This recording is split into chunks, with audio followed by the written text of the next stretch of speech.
She deceived me, became pregnant by another man, expected me to raise the child, then painted herself as the victim when I walked away.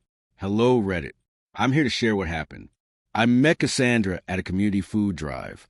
She had this subtle charm, warm, funny in a quiet way, with an effortless energy that drew people toward her. We struck up a conversation over paper cups of coffee. I remember thinking how rare it was to meet someone who seemed so authentic, or so I believed. Our relationship progressed naturally. She wasn't flashy or looking for attention. Instead, she focused on the small gestures, remember my sister's name, brought soup when I was sick, even bonded with my mom over time. After dating for a year, we moved in together. I truly thought I had found the one. Things became serious quickly. We discussed marriage, owning a home, and perhaps starting a family one day. I wasn't eager to rush it. I wanted us to have a solid foundation first. She always agreed, saying, "Let's enjoy our time together first." I thought we were on the same page. Then came the pregnancy.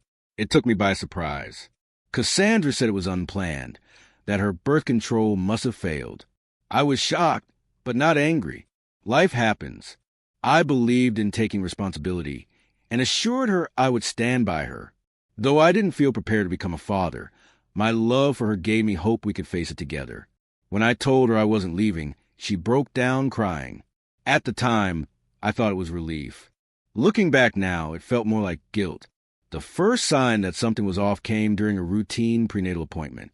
The doctor casually mentioned how far along she was, further than what Cassandra had previously told me. I assumed I had misheard. Later, I tried to ask her when exactly she found out. She became defensive, claimed I was stressing her out, and accused me of doubting her. I let it drop, but a gnawing feeling remained. Gradually, more inconsistencies surfaced. Her phone was always locked and face down. She claimed to be home resting one afternoon, but a friend posted photos of them out at brunch.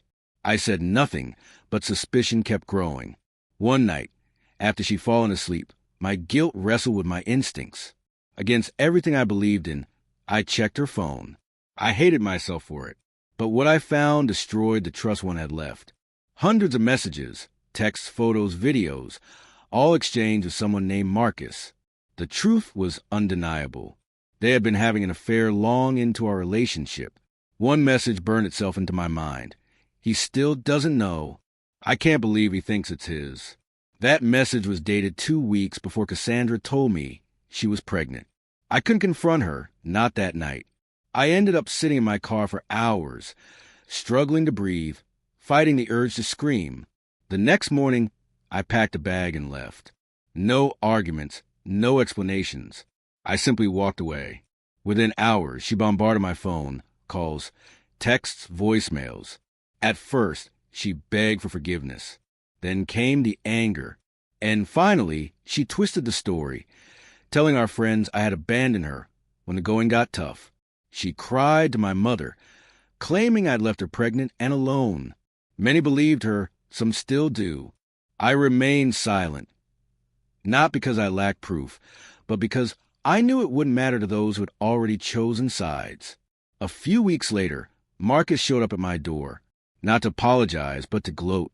He told me Cassandra had confessed everything to him, that she never truly loved me, only saw me as a more stable option to raise a child. He grinned, as if daring me to hit him. I didn't. I closed the door and never looked back. It's been a year now. She had the baby. Word has it she's still telling people I'm the father who walked away. I also hear she and Marcus have since split. Apparently, fatherhood wasn't part of his plan either once reality set in. There are moments when I catch myself imagining the life I almost stepped into, a life built on deception. I think about that child, growing up in a situation they never asked for, and I think about the version of myself I might have become, bitter, hollow, forever questioning whether those I loved were telling me the truth. In the end, I chose clarity over confusion, peace over a life of suspicion, and most nights, that choice lets me sleep without regret. I used to believe that leaving would be the end of it, but betrayal doesn't fade neatly into the past. It seeps into your day-to-day, creeping into quiet moments, while brushing your teeth, brewing coffee, suddenly reminding you that you almost built your future on a foundation of lies. After walking away, I stayed with an old college friend. His apartment was cramped and smelled like a mix of old gym socks and instant noodles, but it gave me what I needed most: distance. Cassandra didn't know where I was. That space became my refuge. She kept reaching out. Her messages swung between desperate pleas and furious accusations. One message, sent at 2:37 a.m., read, "You're abandoning your child."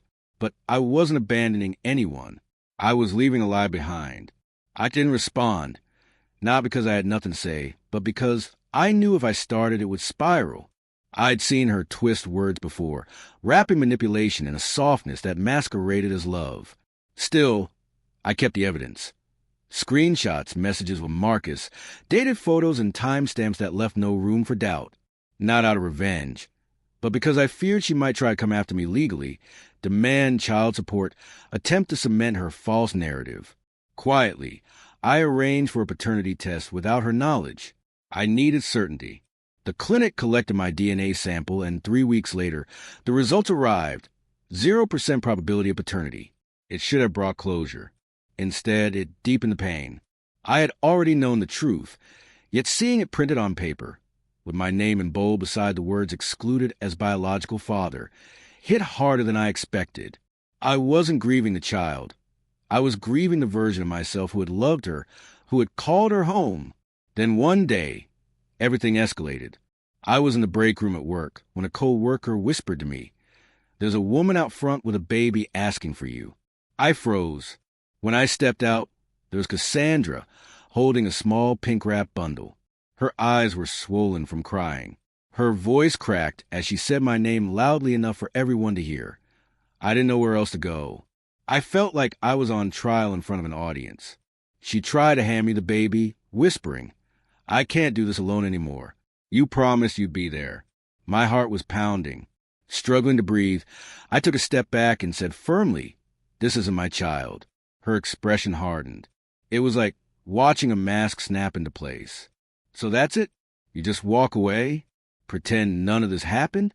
"I'm not pretending," I replied. "I'm finally seeing things clearly." Security had to escort her out. She sobbed the entire way to the door, and my co-workers looked at me as if I were the villain in the story. That night, she posted about me on Facebook. He abandoned me when I needed him most. Pregnant, scared, alone. He said he loved me, but real love doesn't disappear when things get hard. Hundreds of likes, dozens of sympathetic comments. No one knew the truth. I stayed silent. But the truth has a way of surfacing. Weeks later, Marcus' girlfriend, yes, he had won, reached out. Her name was Lee. She had seen Cassandra's post and recognized my name. "Are you the guy she's pretending is the baby's father?" she asked. That conversation opened the floodgates. Lee explained that Marcus had been cheating on her with Cassandra for almost a year. When Cassandra got pregnant, Marcus panicked and cut her off. He confessed everything to Lee only after Cassandra began threatening to expose him online if he didn't step up. I shared my screenshots with Lee. She sent me hers in return. And with that, the dominoes began to fall. Cassandra suddenly went silent on social media. Posts vanished. The mutual friends who once shot me cold looks in public now avoided my eyes. Then one evening, Cassandra's mother, someone I had always respected, called me. Through tears, she apologized. She said she had initially believed her daughter, but eventually couldn't ignore the inconsistencies. "She's not well," she admitted quietly. "She needs help, but she won't face it." I didn't know how to respond. There weren't any words that felt right. A few months later, I heard that Cassandra had moved back in with her parents. She was unemployed. Marcus had disappeared. The life she had so carefully curated had unraveled completely. As for me, rebuilding was slow. I started therapy, reconnected with old friends, the ones who had never bought into Cassandra's narrative.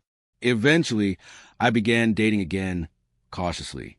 The walls I had built were high, maybe too high, but I was learning how to trust myself again. Sometimes, I drive past the apartment we once shared. It's strange. What used to feel like forever is now just another building on a street I barely notice. I never saw the baby again. Yet sometimes I think of her, not with anger, just a quiet, hollow sadness. That child deserved better.